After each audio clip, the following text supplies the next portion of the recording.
欢迎来到巴巴娱乐呀频道，请订阅频道，所以大家不要错过当天最热门的新闻。我们今天的时事通讯包括以下内容：首搭肖战，三搭成毅，这女星了不得。她长相平平，出身不高，拍戏却能首搭肖战，3次搭档成毅。入行短短5年，拍摄简历比许多演员都长，2部电影、9部长剧、6部短剧、1部纪录片和2部综艺。只要进组，她就是被所有人好吃好喝伺候着的女明星，是全组唯一能够自由出入其他演员房车的女演员。3月25日，红星新闻记者向经纪人尤国平问及她的近况，尤国平细述了这一阵子她的繁忙档期，刚刚在横店拍完一个短剧，又赶去横店收尾了和成毅合作的新剧《长安24季》，紧接着月底还有商务活动，下个月也还有一个短剧正在谈。这位在演员圈内已经片约不断的顶流女明星，今年刚满7岁，雌性，名为大黄，仅看外表，似乎和名字一样普通，是一条在街头随处可见的中华田园卷。但就是这么一条外人眼中的土狗，凭本事挣脱了被狗贩子处理掉的命运，一路摸爬滚打，用超绝的演技俘获了一众铁粉，也成为演员圈子里口碑极好的老戏骨。尤国平第一次从狗贩子那里见到大黄时，就被他的一双眼睛吸引，黑亮的、机灵的、精神的。那时的大黄正面临生死绝境，狗贩子说，这只狗在菜市场被主人遗弃，要是尤国平不要，这只已经成年的狗就只能被处理了。那时的尤国平正在为诛仙剧组寻找一只性格温顺的土狗，要和肖战搭戏。从寻狗到训狗，只有1个半月的时间。肖战和大黄拍戏吗？肯定要好看的狗，比如体型要稍微大一点，毛色和长相都要更漂亮一点的。尤国平说，和自己理想中的演员狗相比起来，大黄确实在外貌上稍逊一筹。剧组开机时间逐渐逼近，再加之大黄那双格外惹人怜爱的眼睛让尤国平不忍，于是决定以高价从狗贩子手上买下大黄。至此，大黄的命运被改变，踏上了演艺之路。尤国平和大黄要从普通小狗蜕变为演员小狗并不容易，除了遇上贵人尤国平，还需要自身的天赋和努力。尤国平此前训练过军犬，有着十分专业的经验。用他的话来说，要想成为动物演员，得先过3关。第1关是亲和力测试。动物演员和人最大的不同在于不可控，所以情绪稳定就很重要，万一他把演员咬了怎么办？尤国平听说过一些动物演员在拍戏时误伤剧组人员的事儿，觉得安全问题最为重要。所以一接到大黄，尤国平第一件事就是观察大黄的情绪反应，做压力测试，找一些陌生人跟他玩，用各种姿势抱他，看看他作何反应，用棍子假装吓他，看他会不会有狂躁感，是否会露出凶狠的眼神。大黄性格温顺，无论怎么摆弄，都一副乖巧的模样，于是很快就迎来第2关机灵度测试。大黄，尤国平说，这要求动物演员本身要对人们的物件感兴趣，的足够聪明，演员要全能，比较傻的狗是不能要的。大黄很聪明，一开始是学习叼棍子和球，很快稍加引导，就能帮主人叼东西、脱衣服、脱鞋袜。这也让他成功步入了成为演员的第3关声响训练。这是通过灯光闪动、制造大的噪音等方式模仿剧组的环境，测试大黄能否适应拍戏条件。尤国平说，这对农村土狗来说是很难的，土狗天生就对外界环境变化很敏感。但这条聪明的小狗似乎很清楚这个打翻身仗的机会来之不易，于是在各种训练中，它都表现得格外争气，即使受惊，稍加安抚就能安静下来。大黄和曾舜晞训练间隙，尤国平跟大黄开起玩笑：“你在修炼过程中肯定要吃点小苦，你活的这辈子就会比我都精彩，你会一世留名，也算是值了。”2. 极具演戏天赋的大黄的确修炼成功了。进组后，大黄狗生第一个镜头就是何潇站在草地上奔跑。尤国平解释，这场戏看起来简单，但其实要在所有人围观下顺利走位，这对一只刚刚踏入演艺圈的小狗来说是很不容易的。这场戏，尤国平评价是完美，大黄专注地跟着肖战跑完全程，直到导演喊卡才停下来。但在《诛仙》中，大黄也经历了一场难度很大的戏，和猴子演员演对手戏。那场戏，大黄要背着那只猴同事在崎岖的山路上快速奔跑，猴子要抓着狗的脖子，狗又在快速跑，所以它拽得很紧，抓得很疼。回忆起来，尤国平的语气依然是满满的心疼。我真的很感动，那段山路要爬坡，大黄按照导演的指令一遍又一遍地跑，每一次都跑得那么稳，完成得那么好。大黄似乎天生就是来吃这碗饭的。在整个过程中，大黄不仅情绪稳定，发挥的也非常稳定。尤国平说，这种戏对狗来说真的非常难，如果是抗压能力比较差的狗，根本就拍不了。这场戏让尤国平对大黄刮目相看。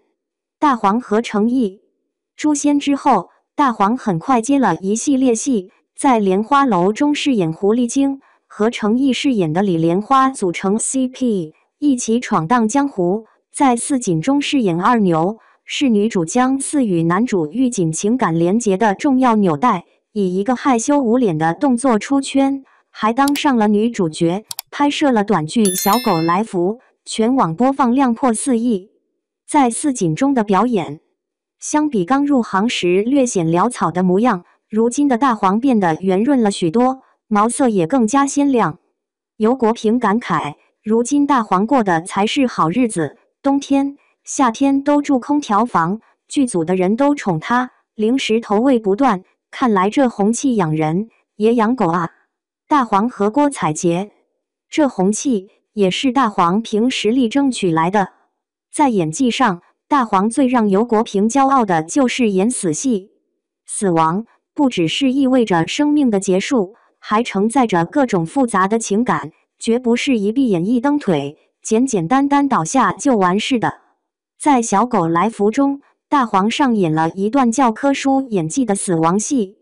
剧里，大黄饰演的来福在奶奶面前不舍得死去，他的身体已经不能动弹，只能用眼神追随着奶奶的身影，缓缓地闭上眼睛。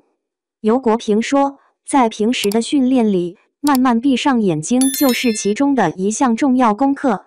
拍摄时，尤国平站在大黄1米开外，向他发出指令，打手势让他看向奶奶，再慢慢把眼睛闭上。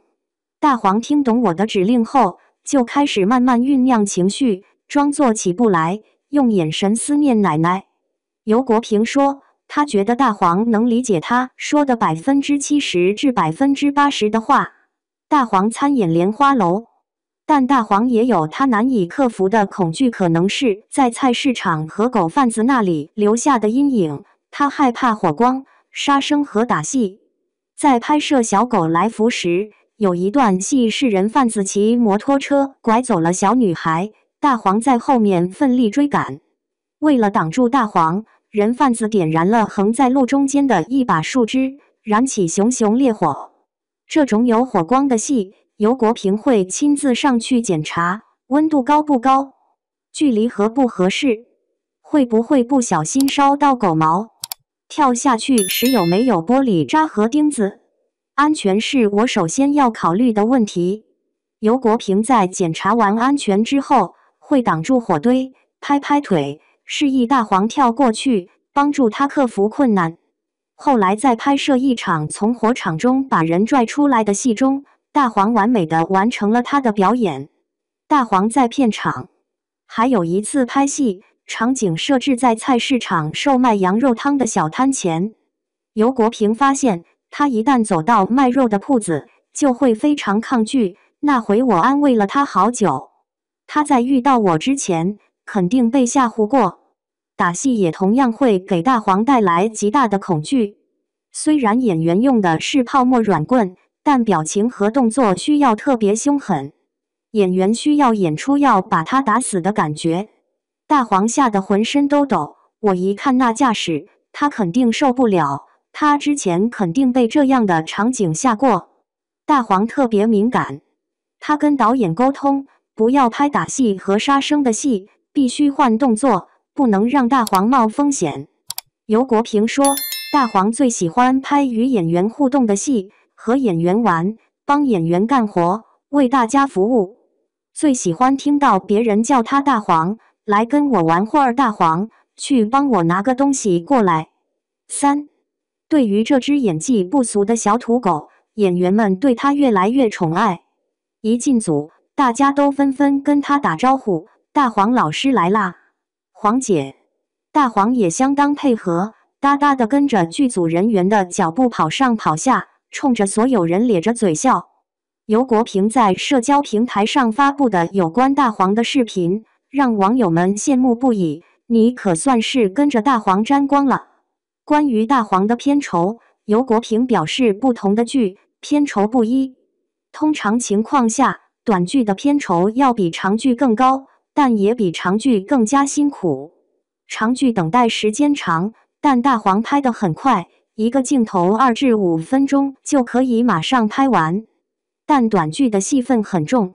尤国平说，通常短剧每天拍摄时长会有15个小时，像是小狗来福，前后一共拍摄了将近6天。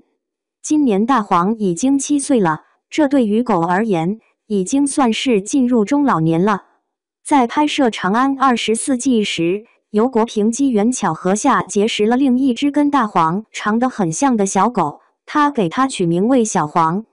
大黄和小黄，小黄虽然也足够机灵，但在尤国平的心里，还远远比不上大黄。